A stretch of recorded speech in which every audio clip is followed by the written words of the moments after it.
Hello students, welcome to accountancy from A. आज हम class 12th macro economics का important chapter money and banking start करेंगे।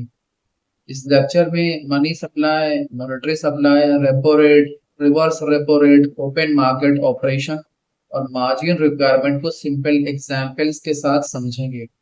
ये chapter board exams के लिए बहुत इम्पोर्टेंट है। कंप्लीट पीडीएफ नोट्स डिस्क्रिप्शन और पिन कमेंट में अवेलेबल है। वीडियो पसंद आए तो लाइक, शेयर और सब्सक्राइब जरूर करें। Let's start the topic.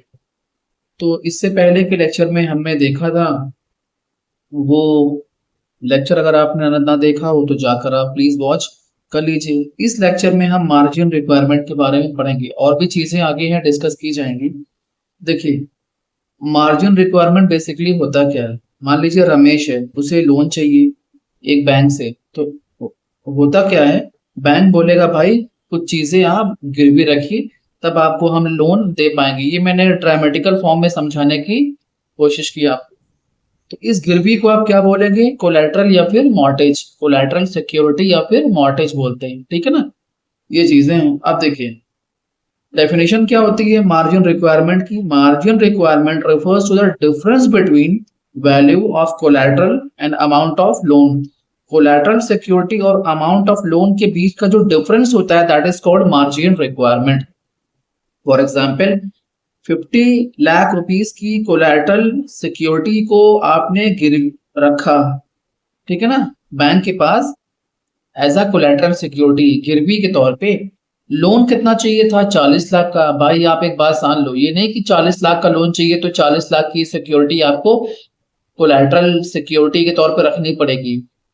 Bank कुछ बढ़ा के आपसे लेगा ताकि आपको ये डर बना रहे कि हाँ यार बैंक को देना है, ठीक है ना। तो यहाँ खरीदने बेचने की बात तो हो नहीं रही है कि 40 लाख का सामान था और 50 स्वर्ण बात, क्योंकि भाई ये चीज वापस हो जाएगी ना, जब आप लोन पे कर दोगे बैंक को तो वापस हो जाएगी। तो 40 और 50 का डिफरेंस इसलिए रखा जाता है कि लोग डर के मारे अपना पैसा मतलब बैंक का पैसा लौटा दें और अपनी सिक्योरिटी ले जाएं, ठीक है ना। क्योंकि बैंक को ऑब्वियस सी बात है ज्यादा दे रखी है, लिया है 40 और दिया है 50, ठीक है। ये चीजें तो इन दोनों का बीच का डिफरेंस कितना है, 10। इस 10 को मींस 10 लाख को हम क्या बोलेंगे, मार्जिन रिक्वायरमेंट, ठीक है। अब मार्जिन रिक्वायरमेंट के बेस पर मनी सप्लाई इंक्रीज भी होती है और डिक्रीज भी होती है। कैसे होती है समझाते हैं आपको। ये मार्जिन रिक्वायरमेंट है, अगर बढ़ गई, ठीक है ना, तो जाहिर सी बात है लोन कम लेंगे लोग।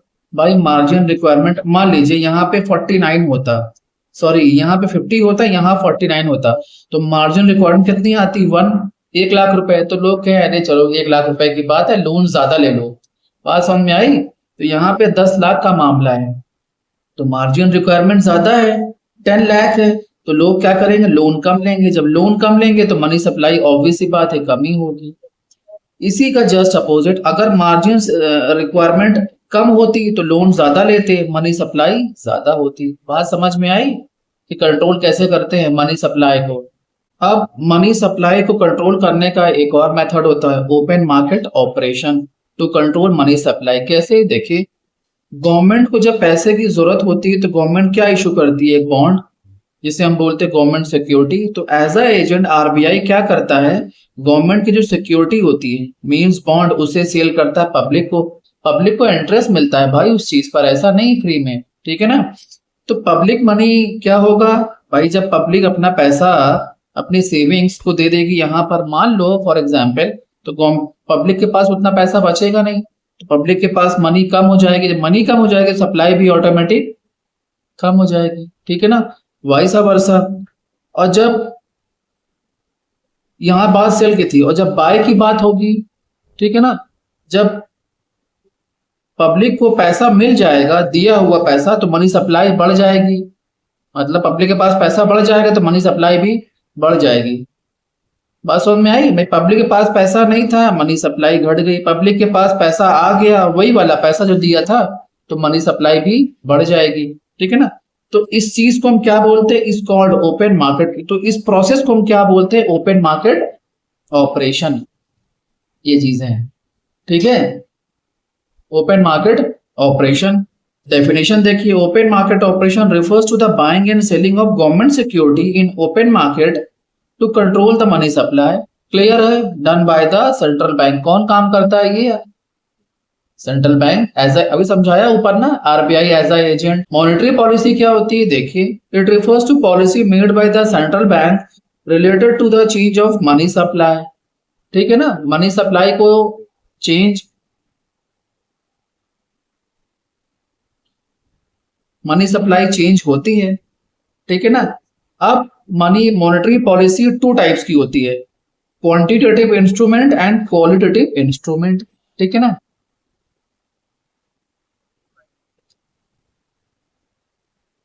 कैसे? देखिए, quantitative instrument, qualitative instrument. Quantitative instrument में क्या क्या चीजें आती, सब पढ़ चुके हैं भाई पीछे।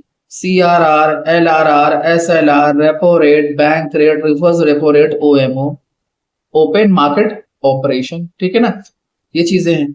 यहाँ पे क्या है? Margin requirement, MR। ये क्या है? Moral suasion. ये क्या होता है भाई? धमकाना, मतलब मॉरल मतलब प्यार से धमकाना, सुएशन का मतलब होता है धमकाना। ठीक है ना, ये चीज है।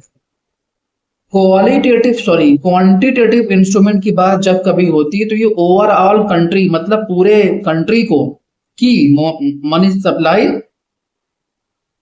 को कंट्रोल करते हैं। ठीक है ना, ये चीजें हैं। क्वालिटेटिव इंस्ट्रूमेंट की बात जब होती है तो सिर्फ ही किसी एक सेक्टर, मान लीजिए एग्री सेक्टर को कंट्रोल करने की बात होती है। Overall only one department, only one sector. ठीक है ना, जैसे एग्रीकल्चर सेक्टर, कृषि सेक्टर। ठीक है ना, ये चीजें हैं। अब इनमें से कोई एक चीज की भी मनी सप्लाई, अगर इनमें से किसी एक चीज की भी, इनमें से कोई एक चीज भी अगर बढ़ेगा तो मनी सप्लाई घट जाएगी। ये चीजें, इनमें से भी कोई एक चीज बढ़ेगा तो मनी सप्लाई घट जाएगी। ये फॉर्मूला होता है भाई। तो वीडियो लेक्चर अगर आपको अच्छा लगा हो तो प्लीज सब्सक्राइब माय चैनल।